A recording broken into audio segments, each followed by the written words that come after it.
7 सितंबर 2012, वॉसो, Wisconsin. शैली एक alcoholics anonymous meeting से घर लौट रही थी। ये एक ऐसा सपोर्ट ग्रुप होता है जहां शराब की लत से बाहर निकलने की कोशिश कर रहे लोग एक दूसरे से मिलते हैं, अपनी बातें शेयर करते हैं और ठीक होने की कोशिश करते हैं। मीटिंग काफी अच्छी रही थी और काफी समय बाद वो अपनी जिंदगी में हो रही तरक्की को लेकर थोड़ा बेहतर महसूस कर रही थी। जब वो घर पहुंची तो उनकी नजर बाहर खड़ी एक कार पर पड़ी। वो उनकी 18 साल की बहू मैसी की कार थी।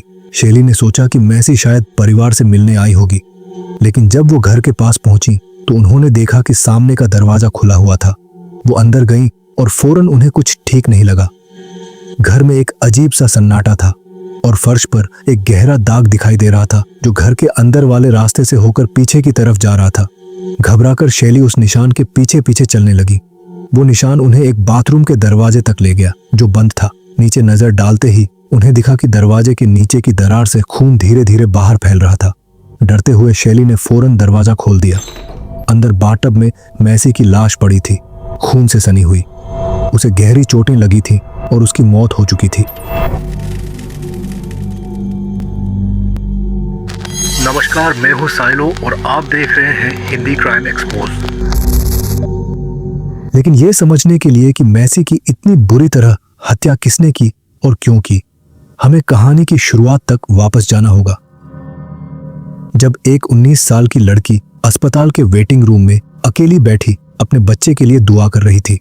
एक ऐसे बच्चे के लिए जिसके लिए वो अभी पूरी तरह तैयार नहीं थी, लेकिन जो उसकी दुनिया बन चुका था। 1991, विस्कॉन्सिन। जब डेरेक पैदा हुआ तब शैली सिर्फ 19 साल की थी। वो अभी कॉलेज में पढ़ रही थी। जिस आदमी से वो गर्भवती हुई थी उसने पहले ही साफ कर दिया था कि वो बच्चे की जिम्मेदारी नहीं उठाना चाहता। अब शैली बिल्कुल अकेली थी, न कोई साथी, न ज्यादा पैसे और न ही आगे क्या करना है इसका कोई साफ रास्ता। डेरेक के जन्म से पहले के महीने उनके लिए आसान नहीं थे। वो अक्सर आने वाले कल को लेकर परेशान रहती थी। लेकिन जैसे ही उन्होंने पहली बार अपने बेटे को गोद में लिया, सब कुछ बदल गया। उसी पल उन्होंने खुद से एक वादा किया, अगर वो किसी तरह इस बच्चे को सुरक्षित और खुश रख पाएं, तो वो उसके लिए अपनी पूरी जिंदगी लगा देंगी। प्यार में किया गया ये वादा उस समय बहुत खूबसूरत था, लेकिन धीरे धीरे यही वादा आने वाली बड़ी परेशानियों की वजह बनने वाला था। डेरेक के जन्म के सिर्फ 7 हफ्ते बाद उसकी तबीयत अचानक बिगड़ गई। उसे सांस लेने में दिक्कत होने लगी। उसे फौरन अस्पताल ले जाया गया, जहां डॉक्टर ने बताया कि उसे निमोनिया है और उसकी हालत काफी खराब है। उसकी हालत इतनी खराब थी कि उसे हेलीकॉप्टर से 2 घंटे दूर मिनेसोटा के डुलुथ शहर के एक स्पेशल अस्पताल भेजा गया। वहां एक डॉक्टर ने शैली से कहा कि वो इस बात का भरोसा नहीं दे सकता कि उनका बेटा बच पाएगा। शैली वेटिंग रूम में बैठकर लगातार दुआ करती रही। उन्होंने भगवान से मिन्नतें मांगी। उन्होंने मन ही मन एक और वादा किया, अगर डेरेक बच गया तो वो उसके लिए सब कुछ करेंगी, उसे हर खुशी देने की कोशिश करेंगी। डेरेक बच गया और शैली ने अपना वादा निभाया, सालों तक निभाया। उन्होंने अपने बेटे की हर इच्छा पूरी की, हर परेशानी उससे दूर रखने की कोशिश की। लेकिन धीरे धीरे प्यार और जरूरत से ज्यादा दुलार के बीच का फर्क मिटने लगा और बात यहां तक पहुंच गई कि वो उसकी किसी बात को ना नहीं कहती थी। जिन बच्चों को कभी ना नहीं कहा जाता वो चीजों की कदर करना नहीं सीखते। उन्हें लगने लगता है कि उनकी हर इच्छा पूरी होनी ही चाहिए। डेरेक भी कुछ ऐसा ही बनता जा रहा था। उसे उम्मीद रहती थी कि हर चीज उसकी मर्जी के मुताबिक हो, और जब ऐसा नहीं होता तो वो बहुत गुस्सा हो जाता था। एक बार शैली उसे सुपरमार्केट लेकर गई थी। वहां डेरेक को एक खिलौना पसंद आ गया। शैली ने प्यार से समझाया कि उनके पास उसे खरीदने के लिए पैसे नहीं हैं, लेकिन डेरेक ने वो खिलौना उठाया और जमीन पर पटक कर तोड़ दिया। फिर उसने शेल्फ से बिल्कुल वैसा ही दूसरा खिलौना उठाया और अपनी मां से कहा कि अगर उन्होंने ये वाला नहीं खरीदा तो वो इसे भी तोड़ देगा। डेरेक तब एक छोटा बच्चा था। बाद में शैली ने उस पल को याद करते हुए कहा कि डेरेक की आंखों में उन्हें कुछ अजीब सा दिखा था, ऐसा एक्सप्रेशन जो उन्होंने उससे पहले किसी बच्चे में कभी नहीं देखा था। आखिर में शैली ने वो खिलौना खरीद लिया, लेकिन बात सिर्फ खिलौनों की नहीं थी। डेरेक के व्यवहार में बचपन से ही कुछ अलग था, कुछ ऐसा जो सिर्फ एक जिद्दी बच्चे वाली बात नहीं थी। वो कभी हाथ से खाना नहीं खाता था।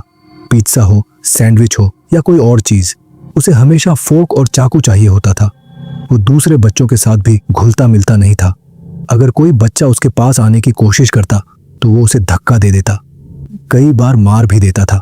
वो अपने खिलौनों को एकदम सीधी लाइन में सजा कर रखता था, फिर थोड़ी दूर खड़ा होकर उन्हें देखता रहता था, लेकिन उनके साथ खेलता नहीं था। एक बार शैली की एक दोस्त अपने बेटे के साथ उनके घर आई। जब उस लड़के ने डेरेक के खिलौने को छूने की कोशिश की तो डेरेक ने उसे धक्का देकर जमीन पर गिरा दिया और मारने लगा। जब बड़े लोग उसे रोकने पहुंचे और शैली ने अपने बेटे को पकड़ लिया तो डेरेक ने अपनी ही मां को काटने की कोशिश की। बाद में एक पड़ोसी ने, जो इस परिवार को अच्छी तरह जानता था, डेरेक के बारे में एक बात कही। उसने कहा कि डेरेक हमेशा लोगों को बहुत ध्यान से देखता रहता था, जैसे वो हर समय कुछ सोच रहा हो। वो कमरे में मौजूद तो होता था, लेकिन कभी ऐसा नहीं लगता था कि वो सच में बाकी लोगों जैसा है। जब डेरेक करीब 7 या 8 साल का था, तब शैली की मुलाकात रॉबर्ट नाम के एक आदमी से हुई। रॉबर्ट हंसमुख था, मजाकिया था और उसके साथ समय बिताना आसान था। वो बिल्कुल डेरेक जैसा नहीं था। एक दिन वो पहली बार डेरेक से मिलने घर आया। आते ही उसने उसके साथ खेलने और दोस्ती करने की कोशिश की, लेकिन डेरेक ने उसे पूरी तरह नजरअंदाज कर दिया। कुछ देर बाद रॉबर्ट ने मजाक मजाक में डेरेक के बालों को हटाया और उसके सिर को ध्यान से देखने लगा, जैसे वो कुछ ढूंढ रहा हो। शैली ने पूछा कि वो क्या कर रहा है। रॉबर्ट मुस्कुराया और बोला कि वो 666 का निशान ढूंढ रहा है। बाइबल में 666 को शैतान का प्रतीक माना जाता है। रॉबर्ट ने यह बात मजाक में कही थी। फिर वो हंस पड़ा और बात वहीं खत्म हो गई। कुछ समय बाद रॉबर्ट और शैली की शादी हो गई। रॉबर्ट उनके साथ रहने आ गया और डेरेक की जिंदगी में पहली बार कोई ऐसा आया जिसने उसकी हर बात मानने के बजाय उसे नियमों का मतलब समझाने की कोशिश की। लेकिन इसकी असली शुरुआत क्रिसमस के दिन हुई। उस सुबह रॉबर्ट बहुत जल्दी उठ गया था। उसने क्रिसमस ट्री के नीचे गिफ्ट्स सजा दिए थे और पूरे परिवार के लिए खास ब्रेकफास्ट बनाया था। वो अपने नए परिवार के साथ एक खुशहाल क्रिसमस मनाना चाहता था, लेकिन जैसे ही डेरेक उठकर सीधे गिफ्ट्स की तरफ भागा, रॉबर्ट ने उसे रोक लिया और शांति से कहा कि पहले नाश्ता होगा, उसके बाद गिफ्ट्स खोले जाएंगे। इसके बाद जो हुआ वो इस पूरे मामले की सबसे अजीब घटनाओं में से एक थी। रॉबर्ट ने चिल्लाया नहीं, डेरेक ने भी कोई हंगामा नहीं किया। वो बस जाकर खाने की टेबल पर बैठ गया और खाना देखता रहा, लेकिन उसने उसे छुआ तक नहीं। घंटे बीत गए, पूरा दिन गुजर गया, फिर रात हो गई, लेकिन डेरेक वहीं बैठा रहा। उसने कुछ नहीं खाया। वो किसी नियम के आगे झुकने वाला नहीं था, न रॉबर्ट के सामने न किसी और के सामने। अगली सुबह जैसे ही रॉबर्ट काम पर निकला, शैली अपने बेटे के कमरे में गई और उसे उसका क्रिसमस गिफ्ट दे दिया। डेरेक ने पैकेट खोला। अंदर एक वीडियो गेम था। उसने कुछ पल उसे देखा, फिर सोफे पर चढ़ा और पूरी ताकत से उसे कमरे के दूसरी तरफ फेंक दिया।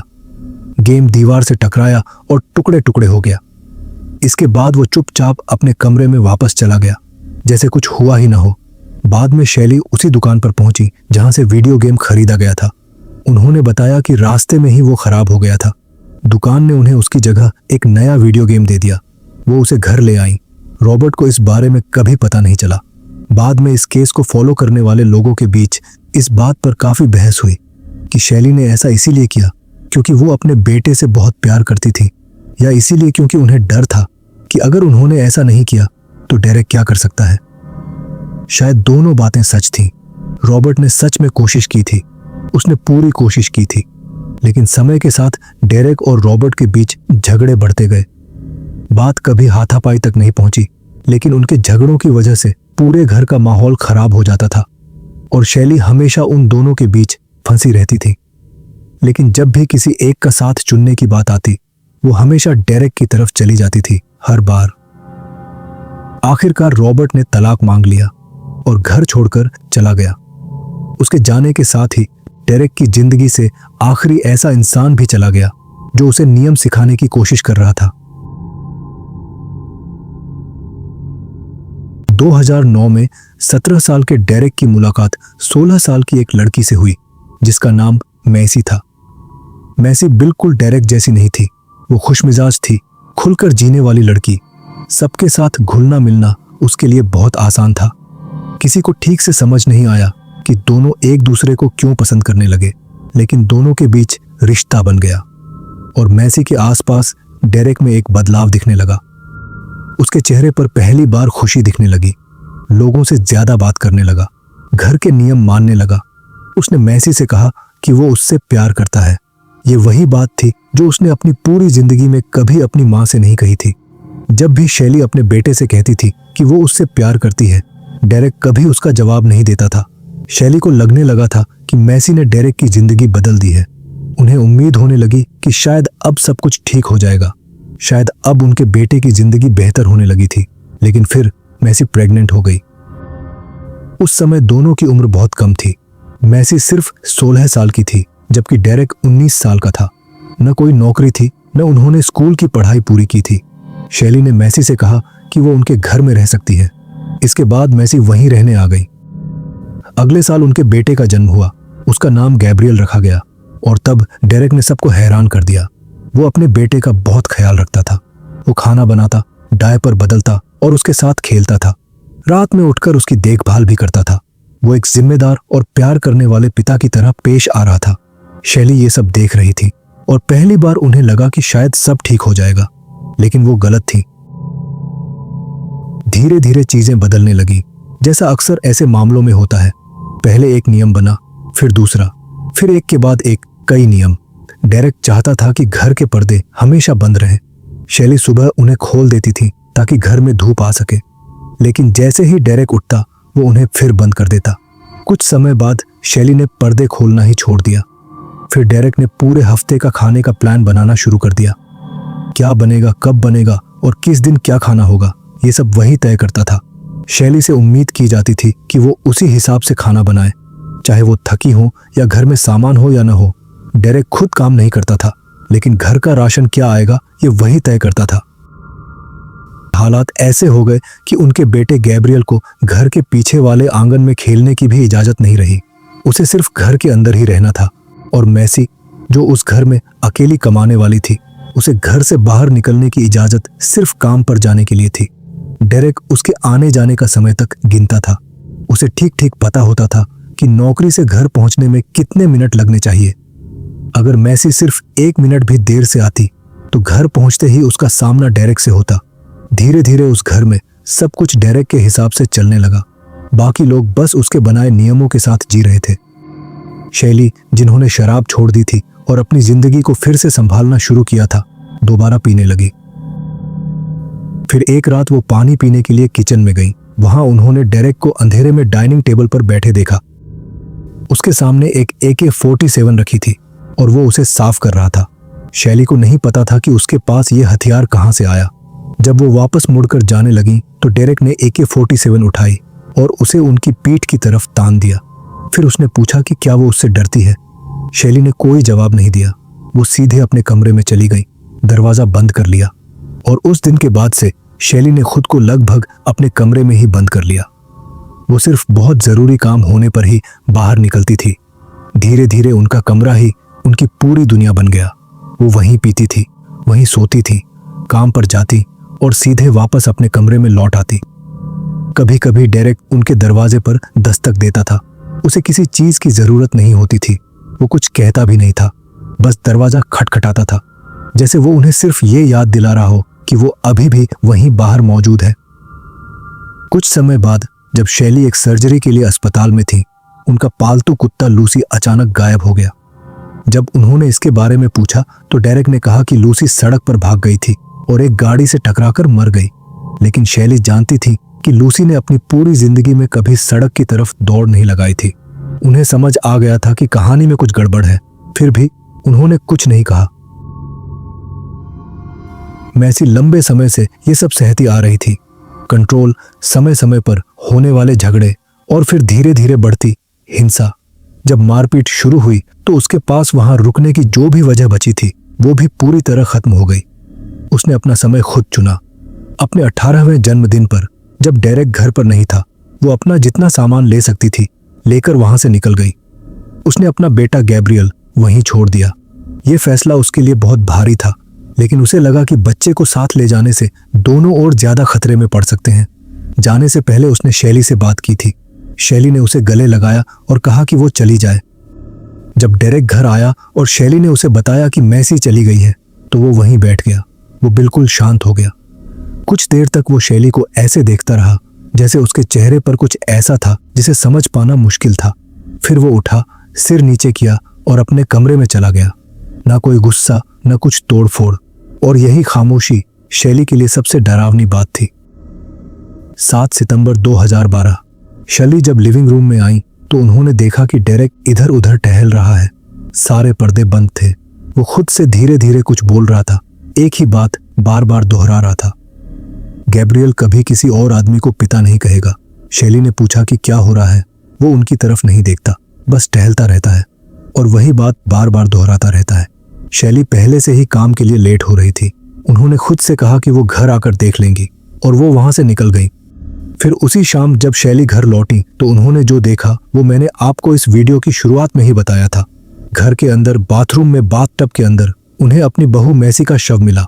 मैसी वहां अपने बेटे गैब्रियल से मिलने आई थी। उसकी उम्र सिर्फ 18 साल थी। शैली की कॉल के बाद पुलिस कुछ ही मिनटों में वहां पहुंच गई।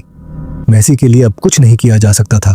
उसकी गर्दन पर जो चोट थी वो किचन के चाकू से की गई थी और उसकी मौत काफी देर पहले हो चुकी थी। अब सबसे बड़ा सवाल सिर्फ ये था कि गैब्रियल और डेरेक कहां है। फौरन ही पुलिस ने बच्चे के अपहरण का अलर्ट जारी कर दिया। अगली सुबह करीब 5 बजे डेरेक एक होटल में पहुंचा जो घर से कुछ ही दूरी पर था। उसके साथ गैब्रियल भी था और वो पूरी तरह शांत नजर आ रहा था। कोई घबराहट नहीं, कोई परेशानी नहीं। होटल के रिसेप्शन पर मौजूद लड़की ने उसे उस अलर्ट वाली खबर से पहचान लिया, लेकिन उसने डेरेक को इस बात का कोई एहसास नहीं होने दिया। उसने चुपचाप उसका चेक इन किया, उसे रूम की चाबी दी और देखा कि वो लिफ्ट में चला गया। जैसे ही लिफ्ट का दरवाजा बंद हुआ उसने फौरन पुलिस को कॉल कर दिया। कुछ ही पलों में पुलिस वहां पहुंच गई और डेरेक को हिरासत में ले लिया गया। जब उसे गिरफ्तार किया गया तब भी उसने वही कपड़े पहन रखे थे जो वो पिछली रात पहने हुए था। मैसी का खून अभी भी उसके जूतों पर था, लेकिन गैब्रियल पूरी तरह सुरक्षित था। जिस कार से वो भागा था जो शैली की थी, उसी में पुलिस को किचन का चाकू भी मिल गया। कस्टडी में रहते हुए डेरेक को एक फोन कॉल करने दिया गया। उसने अपनी मां को फोन किया। उसने कहा कि उसे अपने किए पर बहुत अफसोस है और वो कभी नहीं चाहता था कि उनकी जिंदगी इस हालत तक पहुंच जाए। शैली ने जवाब में कहा कि वो उससे प्यार करती है। कुछ पल खामोशी रही। फिर डेरेक ने जिंदगी में पहली बार अपनी मां से कहा, मैं भी तुमसे प्यार करता हूं। उस मां से जिसके लिए वही उसकी पूरी दुनिया था और जिसकी खुशी उसके लिए सब कुछ थी। डेरेक का कभी कोर्ट में केस नहीं चला। उसने समझौते में अपना जुर्म कबूल कर लिया और मैसी की हत्या की बात मान ली।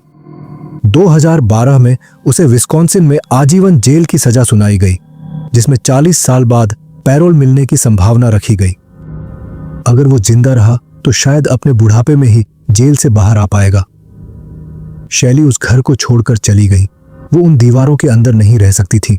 उन्हें गैब्रियल की कस्टडी मिल गई और वो दोनों वहां से एक शांत जगह चले गए जहां कोई उन्हें जानता नहीं था, कोई उनकी कहानी नहीं जानता था। जहां तक ये सवाल है कि क्या गैब्रियल कभी अपने पिता से जेल में मिलने जाता है या नहीं, इसका जवाब कभी सार्वजनिक नहीं किया गया। शैली अपने बेटे से बहुत प्यार करती थी। वो उसे सिर्फ 7 हफ्ते की उम्र में खोने के करीब पहुंच गई थी और उसके बाद अगले 2 दशकों तक वो बस उसे हर तरह से बचाने और खुश रखने की कोशिश करती रही। लेकिन वो लंबे समय तक ये नहीं समझ पाई कि जिस तरह से वो उसे हर चीज दे रही थी और किसी भी तरह की रोक टोक नहीं सिखा रही थी, वो धीरे धीरे एक गलत दिशा में जा रहा था।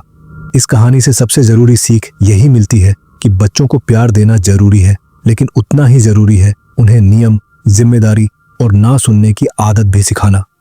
अगर बच्चे कभी सीमाएं नहीं सीखते तो बड़े होकर उन्हें दूसरों की सीमाओं का सम्मान करना मुश्किल हो सकता है।